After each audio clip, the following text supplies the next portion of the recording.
नमस्कार मित्रों, आपका मेरे चैनल स्टडी विद संध्या में बहुत बहुत स्वागत है। मित्रों, आज मैं आपके लिए महाकवि कालिदास कृत अभिज्ञान शाकुंतलम द्वितीय अंक से संबंधित महत्वपूर्ण सूक्तियाँ लेकर आई हूँ।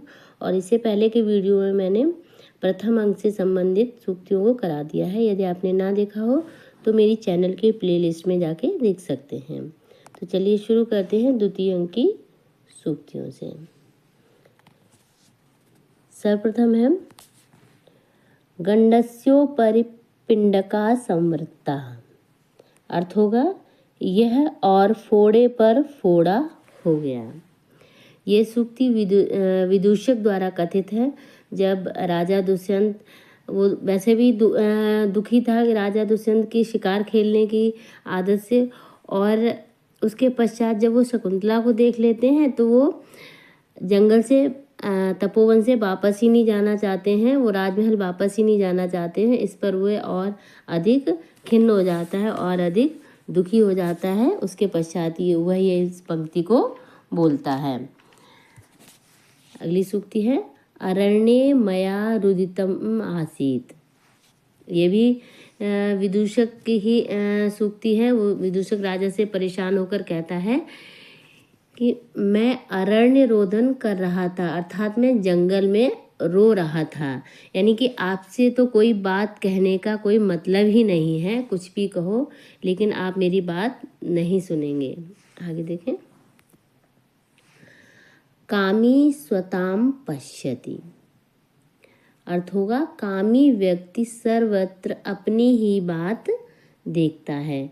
ये राजा दुष्यंत विदूषक से कहते हैं कि कामी व्यक्ति होता है वह सर्वत्र अपनी ही बात देखता है, अर्थात जो कामी जन होते हैं उन्हें सब कुछ उनके अनुसार ही दिखाई देता है। अर्थात वह शकुंतला से प्रेम करते हैं तो उन्हें प्रतीत होता है कि शकुंतला भी उनसे प्रेम करती है।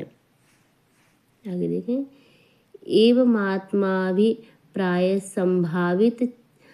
संभावितेष्ट जनचित्त वृत्ति प्रार्थयिता विडम्यते।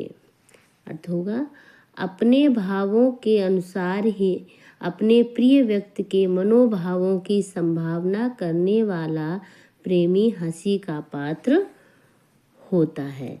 तो राजा दुष्यंत कहते हैं कि अपने भावों के अनुसार अपने प्रिय व्यक्ति के मनोभावों की भी संभावना करने वाला प्रेमी हंसी को प्राप्त होता है। यानी कि वो हंसी का पात्र होता है कि जैसे वो सोच रहे हैं कि मैं शकुंतला से प्रेम करता हूँ तो शकुंतला भी मुझसे प्रेम करती है, तो यदि ये कोई सुनेगा तो वो मेरे ऊपर हंसेगा ही।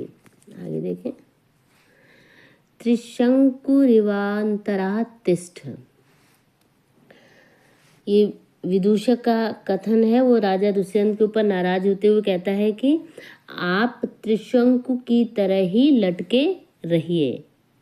यानी त्रिशंकु की तरह ही आप बीच में लटके रहिए। आपको ना तो ये पता है कि शकुंतला आपसे प्रेम करती है या नहीं करती है, और आप अपने ही मनोभावों के हिसाब से चल रहे हैं। आगे देखें। तपा षड्भागम क्षयम दत्यारण्यका ही नः। अर्थ होगा तपस्वी जन अपनी तपस्या का छठा हिस्सा जो अक्षय है वह मुझे कर के रूप में देते हैं। ये राजा दुष्यंत कहते हैं कि तपस्वी लोग जो होते हैं वो तपस्या करते हैं और उसका जो पुण्य होता है, उसका जो छठा हिस्सा होता है वो राजा को कर के रूप में प्रदान करते हैं। यानी उनकी तपस्या का जो छठा अंश होता है वो राजा को पुण्य के रूप में मिलता है। आगे देखें। आपन्ना भय सत्रेषु दीक्षिता खलु पौरवः। अर्थ होगा वस्तुतः पूर्ववंशी राजा आपत्तिग्रस्तों के लिए अभयदान रूपी यज्ञ की दीक्षा लिए हुए हैं। ये कथन है दो ऋषि कुमारों का, जो राजा से कहते हैं कि वस्तुतः जो पूर्ववंशी राजा हैं वो आपत्तिग्रस्तों के लिए अभयदान रूपी यज्ञ की दीक्षा लिए हुए हैं। अर्थात तपस्वियों की रक्षा का दायित्व उन्होंने स्वयं ही उठाया हुआ है। आगे देखें। सर्वः कांताम आत्मीयम पश्यत। सभी आत्मीय जनों को सुंदर समझते हैं।